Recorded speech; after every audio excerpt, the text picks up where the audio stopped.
The snowstorm had come early that year, sweeping down from the northern peaks like a vengeful ghost.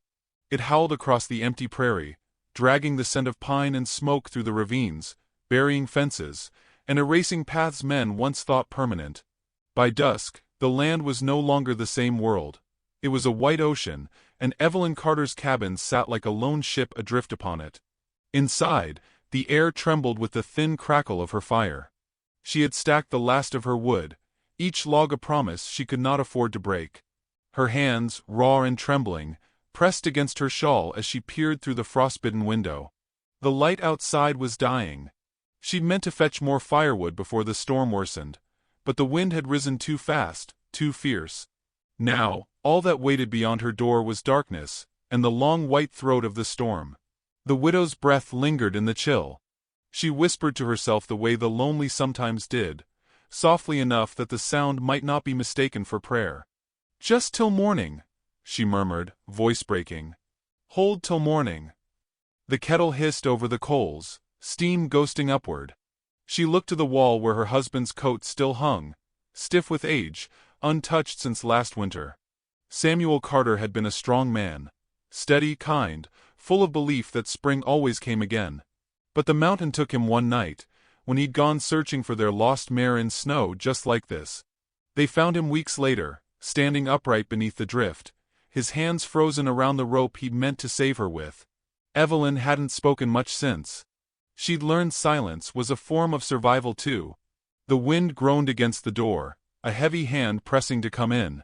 Evelyn set her teacup down, watching the fire dance like it knew her secrets. Then came a sound. Not wind this time, but something deliberate. A low, distant thud. Another. Like hoofbeats struggling through the storm. Her heart stumbled. She moved to the door, pulling her shawl tighter. The world outside was a blur of white, violent and endless. But through the snow's rage, a shadow moved. Tall, broad and human. The shape staggered, then fell. Evelyn's body moved before her fear could stop it. She flung on Samuel's old coat, the one that still smelled faintly of cedar and grief, and stepped into the storm. The wind slapped her, stole her breath, filled her eyes with tears that froze before they could fall.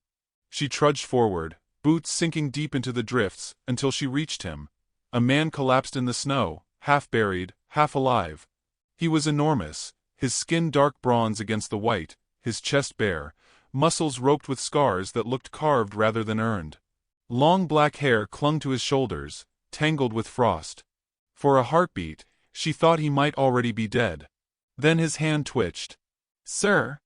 she shouted, her voice lost in the storm. "Can you hear me?" The man's eyes opened, amber, sharp, disoriented.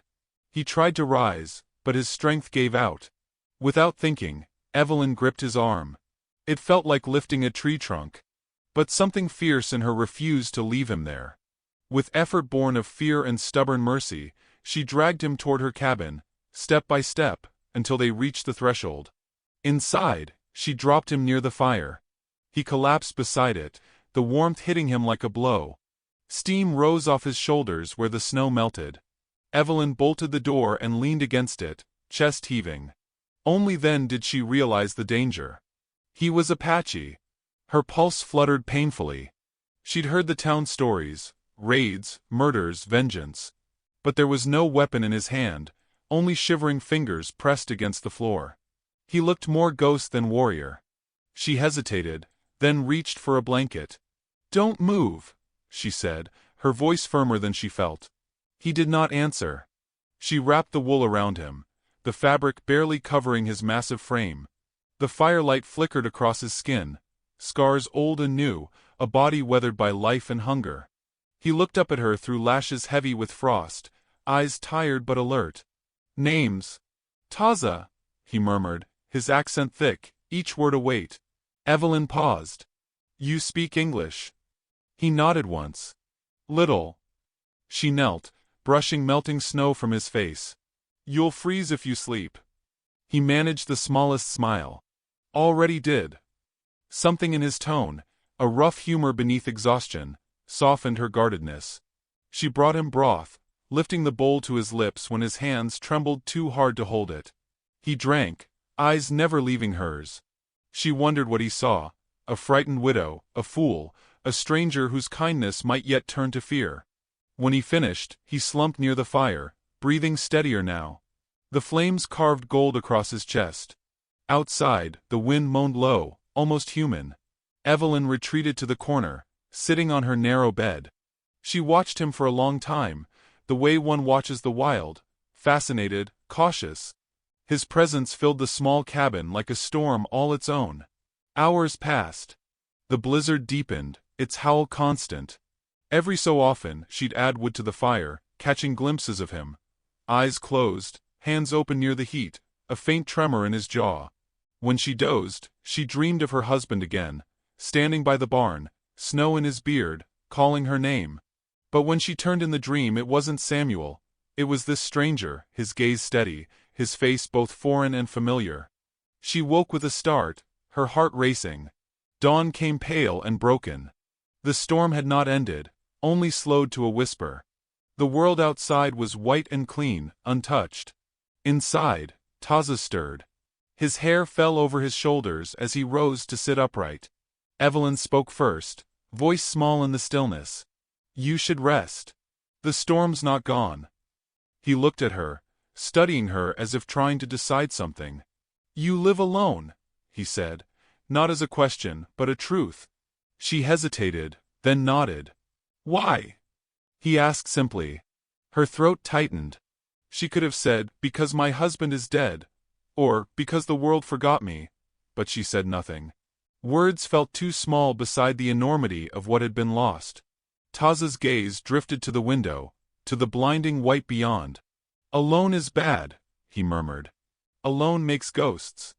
She turned sharply. "And what would you know of that?" He met her eyes. "Because I walk with mine." The fire snapped between them, throwing shadows across the walls. For a long time, neither spoke.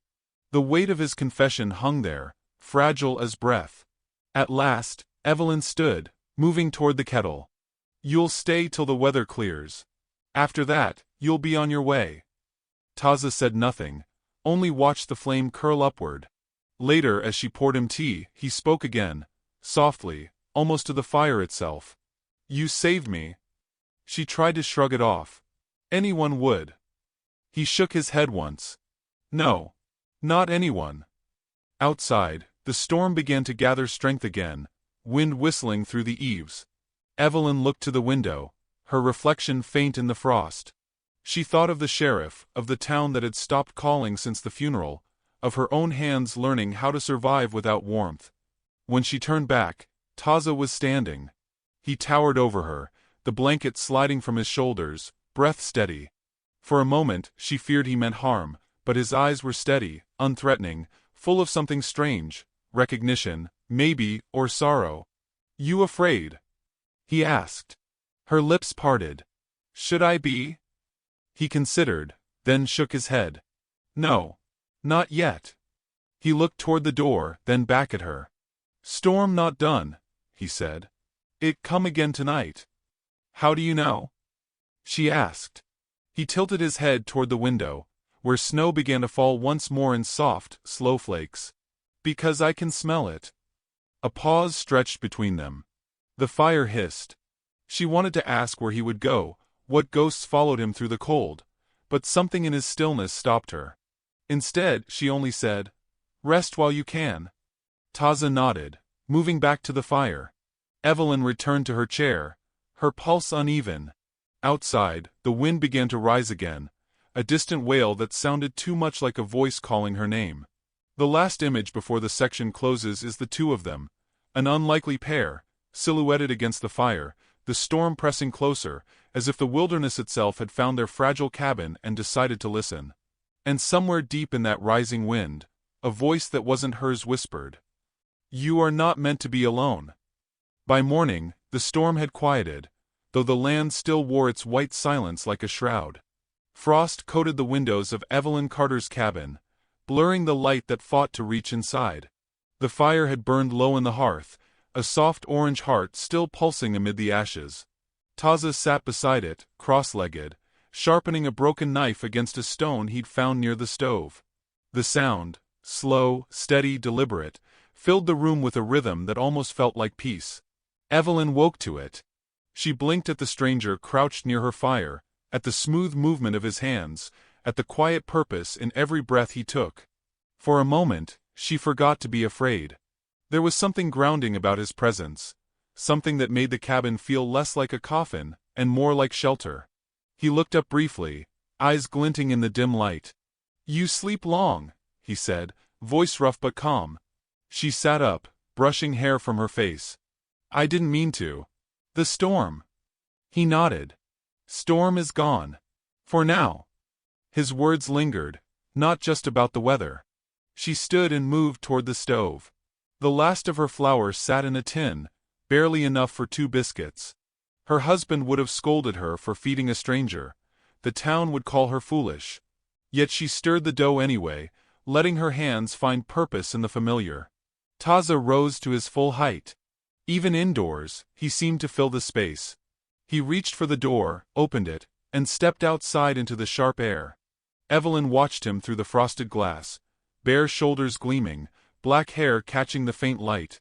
He picked up the axe by the porch and began to split wood. Each swing fell with quiet precision, each breath forming steam against the cold. The scene looked almost unreal, a man carved from wilderness, steady and uncomplaining. Something in her chest tightened. She'd forgotten what it was to see strength without cruelty. When he returned, snow dusted his skin like ash. She offered him a biscuit without meeting his gaze. "It's not much." He took it gently, as though it were sacred. "It is warm," he said. "That is much." They ate in silence, firelight flickering between them. Outside, the wind carried faint echoes from town. The cry of a distant wagon, the bark of a dog, but inside there was only the slow breathing of 2 people learning how to exist beside one another. Days passed like that. The snow refused to melt, keeping them prisoners of the valley. They spoke little, yet the silence began to change shape. She no longer feared it. He fixed the broken hinge on her door, patched a gap in the roof, even repaired her husband's old trapline with cord he braided himself.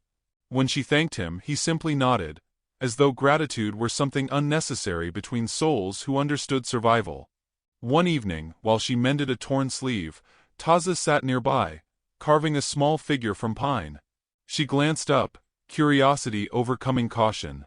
"What are you making?" He didn't answer at first. The knife moved slowly, drawing the shape of a bird with its wings folded. "Something that flies," he said, "even when it has nowhere to go." The word struck her deeper than he intended. "You've lost people," she said quietly. He stopped carving. For a moment, the only sound was the fire breathing. Then he nodded once. "My clan was small. Winter came too early. No one left but me." Evelyn's throat closed. She looked into the fire, seeing her own reflection there. Someone left behind by seasons, too. "You must hate us," she said. He tilted his head, thoughtful. "Hate? For what settlers have done to your people?" Taza stared into the flames. "Hate is heavy, cold enough to burn." She didn't know how to answer. So she did what she could. She placed the bird he'd carved beside his hand. "It's beautiful," she whispered. He looked at her then, really looked. The air between them thickened with something wordless, fragile. In that moment, they were not widow and warrior, nor white and Apache, only 2 people who had both buried too much. But peace never lasted long in that country. By the 3rd week, the snow thinned enough for her to ride into town. She needed flour, salt, kerosene, things she'd run out of while the world outside had been frozen. She told Taza to stay, though her voice trembled when she said it. Town greeted her with the same eyes it always had, but sharper now. Mrs. Harrow's voice carried across the mercantile. "That poor widow's gone peculiar, haven't you heard?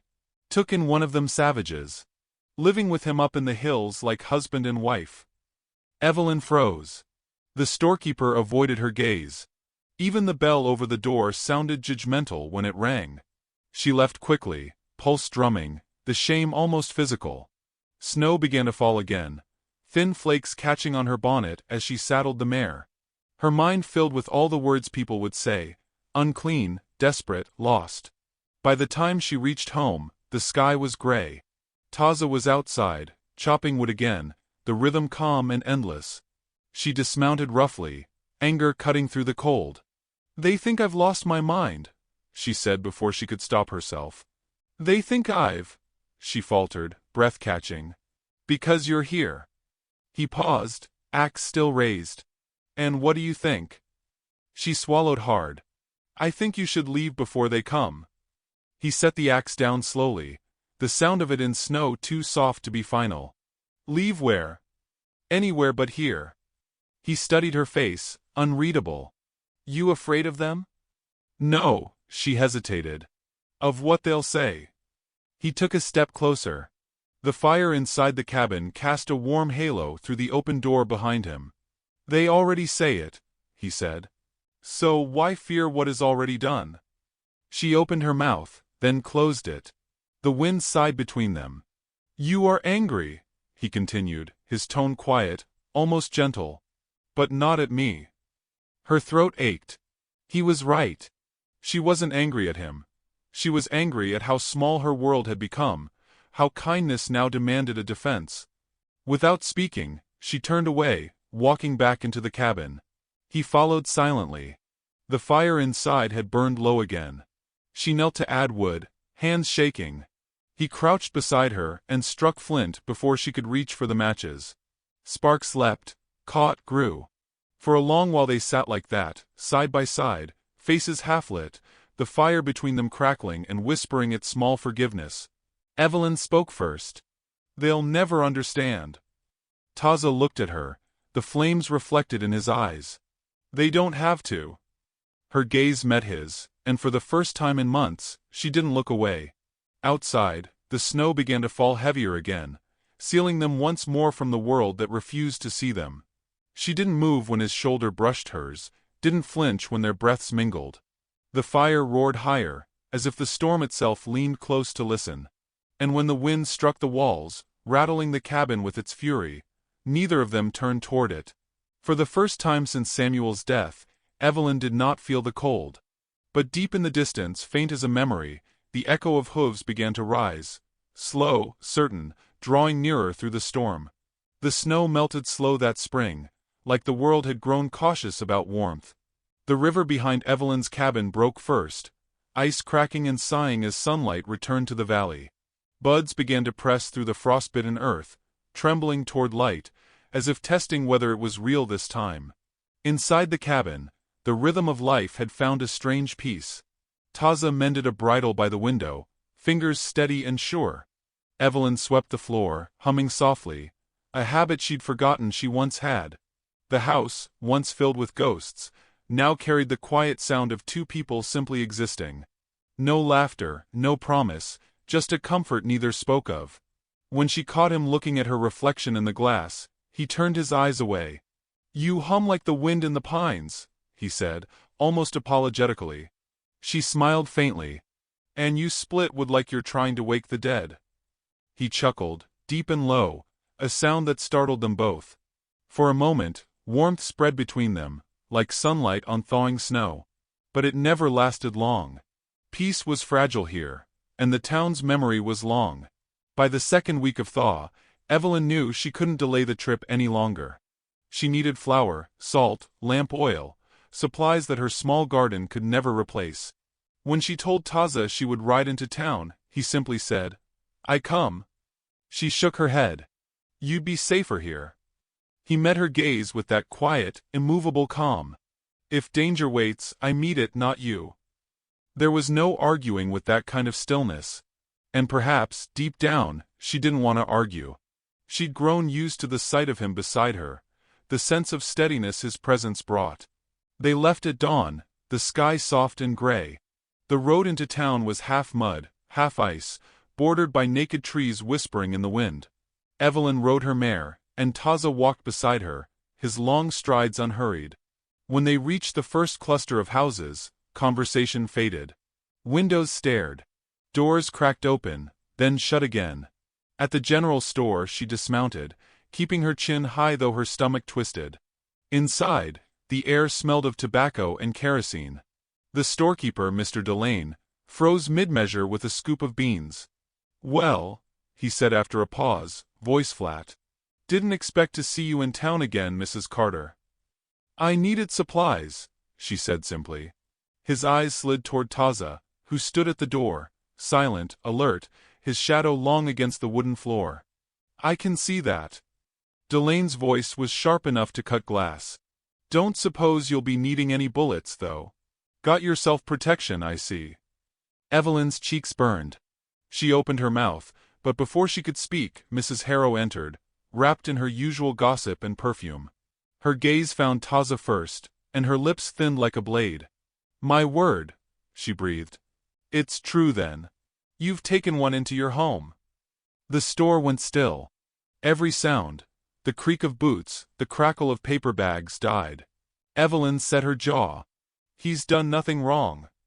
Mrs. Harrow's eyes glimmered. "People will say otherwise. They already are." Taza didn't move, but the tension around him shifted, like the quiet before lightning. Evelyn turned to him quickly. "Wait outside, please." He hesitated, then nodded, stepping back into the light. The door shut behind him, leaving her surrounded by stares. Delane's voice softened just enough to sound false. "You should think about what this looks like, Mrs. Carter. You know how folks talk." She gathered her things without replying. Let them talk. By the time she stepped outside, her throat ached from holding back words that would do no good. Taza stood by the horse, gaze fixed on the horizon. She could tell he'd heard everything. "They think me a beast," he said quietly. "They think me worse," she replied. They didn't speak again until the cabin came into view. The silence between them wasn't cold, only heavy, weighted by things neither could fix. When they reached home, Evelyn went straight to the hearth. She poured water into the kettle with trembling hands. Taza sat near the door, silent as always. After a long while he said, "Why you care what they think?" She stared into the boiling water, the sound sharp as her heartbeat. "Because I was one of them once. Because I know what it means to be their shame." He studied her profile, the way light caught the faint scar near her jaw, the mark from the wagon accident that had taken her husband. "You think I bring you shame?" She turned then, eyes bright with pain. "No. You bring me questions I don't know how to answer."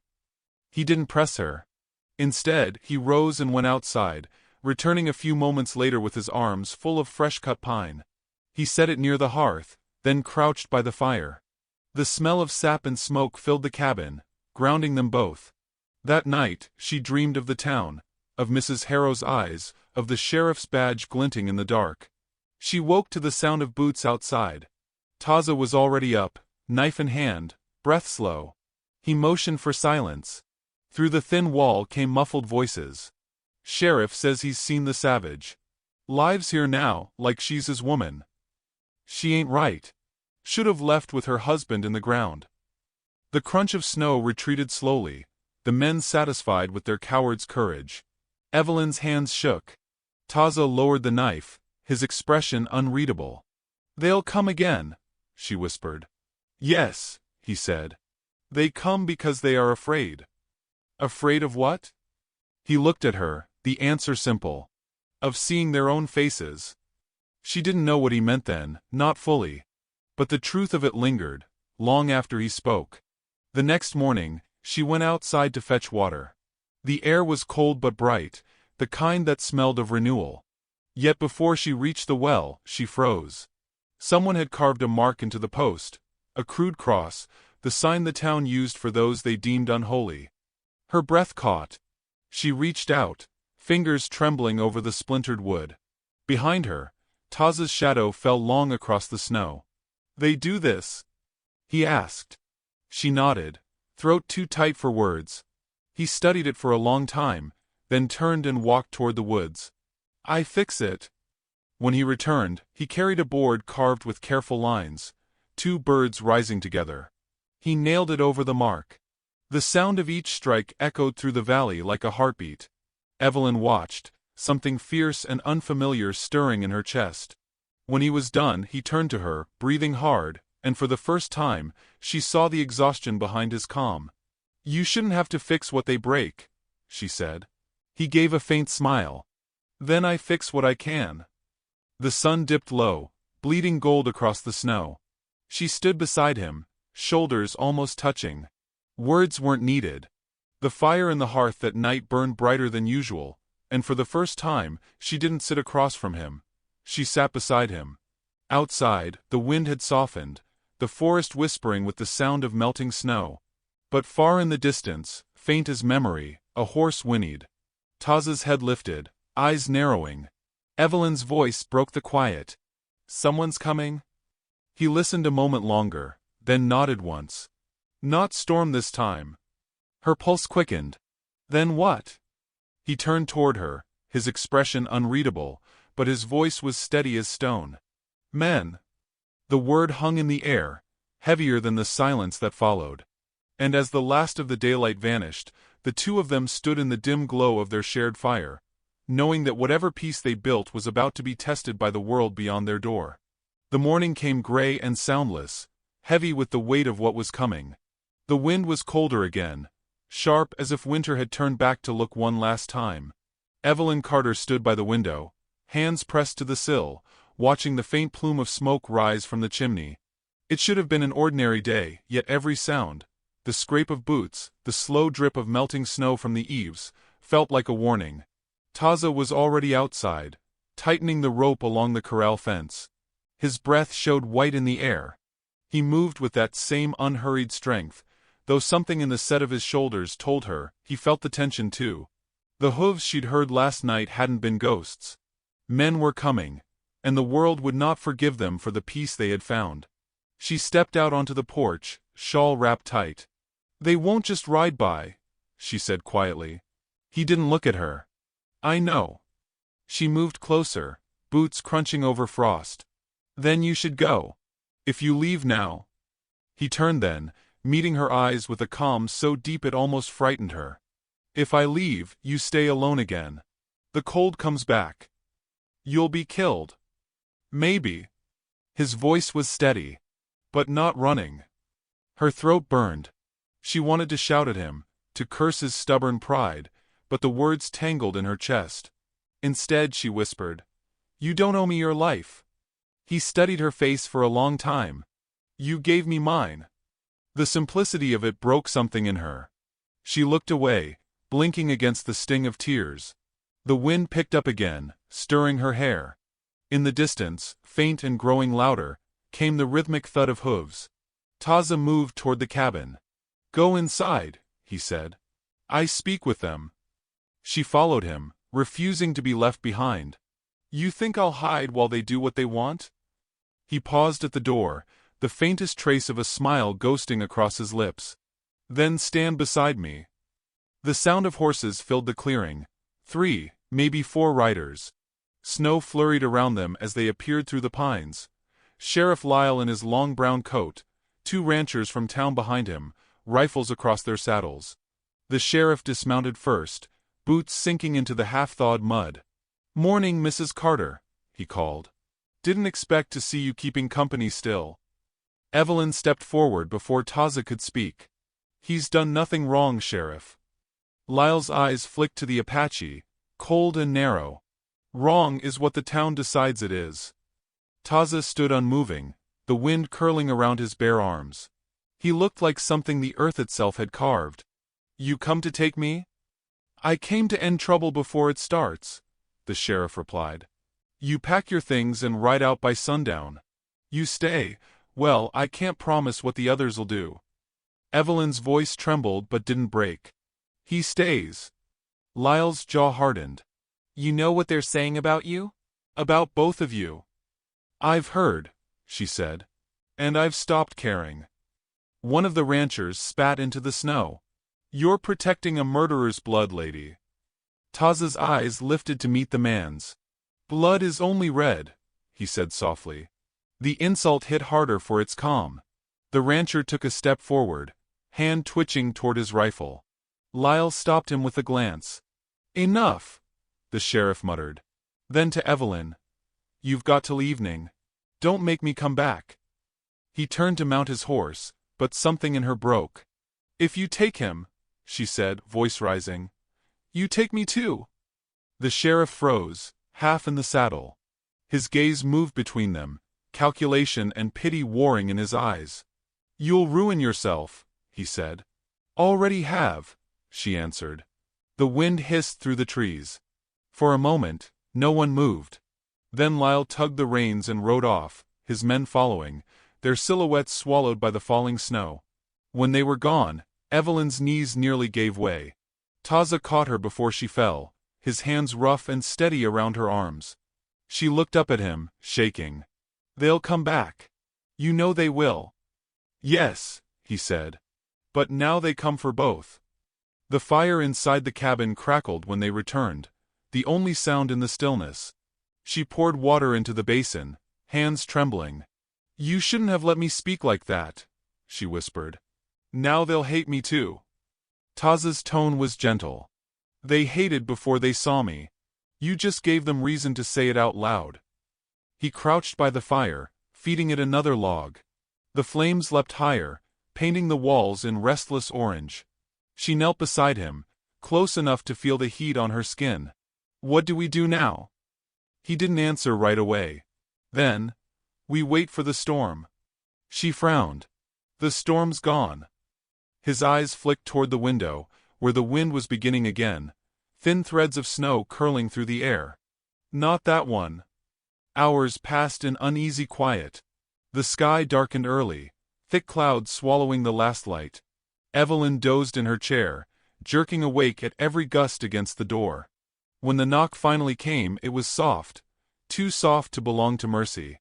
Taza rose, drawing his knife from the table. Evelyn's hand caught his wrist. Don't. He looked down at her, something raw flickering in his gaze. They won't stop. Then let them see who we are, she whispered. He nodded once, then opened the door. The snow swept in first, then the sheriff, hat pulled low, rifle in hand. Behind him, two figures hovered in the dark. I gave you warning, Lyle said. Now you come quiet, and nobody gets hurt. Evelyn stepped between them, shawl slipping from her shoulders. You'll have to shoot through me. The sheriff's eyes widened. Evelyn, for God's sake. Do it, she said, her voice trembling but clear. I'm done bowing to fear. For a long heartbeat, the world held still. Snowflakes drifted between them, melting before they touched the firelight. Then the Reverend appeared behind the riders, lantern raised. His old voice carried across the clearing. Go home, Sheriff. Let this be. Lyle's shoulders sagged, torn between duty and shame. He lowered the rifle. You'll regret this, he said softly, but his voice had lost its certainty. I already did, she replied. He turned his horse. The others followed, disappearing into the swirling dark. When the sound of hooves was gone, Taza closed the door. The fire roared higher as if claiming victory. Evelyn stood before it, shaking with the release of everything she'd held back. He stepped closer. You fight like Storm, he said quietly. Her laugh broke on a sob. You started it. He reached for her then, slow and sure, fingers brushing her cheek. Storm only takes what is weak. You are not weak. She leaned into his hand, eyes closing. The firelight flickered across their faces, the widow and the outcast, bound not by word or vow but by defiance. Outside, the snow began again, thick and silent, wrapping the cabin in white. Somewhere in the distance, thunder rolled low across the mountains, as if the earth itself had spoken approval. And in that fragile, glowing moment, Evelyn whispered the only truth left between them. Then stay. Taza's reply was a whisper against her hair. I stay, if you call it home. The wind howled once more, then faded, leaving only the sound of the fire, steady, eternal, the vow of two souls who had finally stopped running.